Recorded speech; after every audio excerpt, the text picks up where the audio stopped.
Many of you might leave your keys hanging around at your desk at work, not thinking twice, but technology has evolved to the point that if you let them out of your sight even for just a moment, a criminal could clone your key without you ever knowing about it.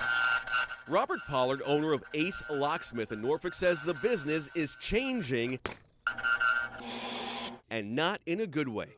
I can't even imagine the implications that would take place because of it.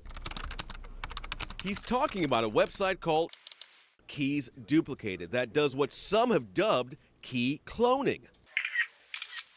Grabbing a hold of somebody's key and snapping a picture of it and then have that key sent to you. They have no idea whose key it is.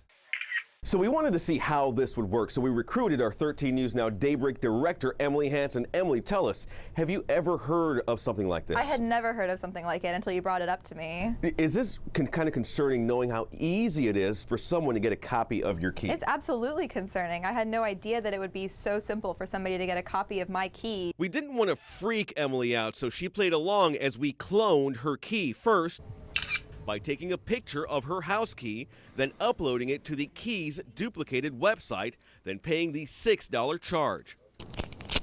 3 business days later, the key arrived, but will it work? We simply took a picture of your key and now we want to see if it worked at your house. Let's see if it works. So here we go. Here we go.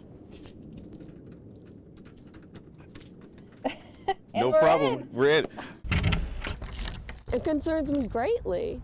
I mean, you're talking about a picture. You can take a picture anywhere. Helen Runyon, head of the Glenwood Park Neighborhood Watch Association in Norfolk, hadn't heard of key cloning, but now says she is so worried that she's going to warn everyone in her community to be vigilant. I would think that emailing a picture would take too long for it to be a legitimate purpose.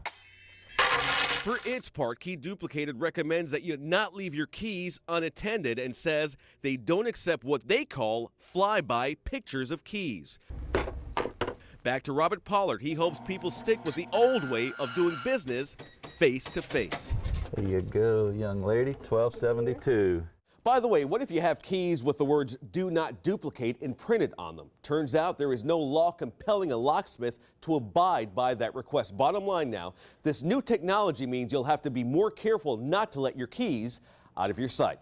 I'm Andre Sr., 13 News Now.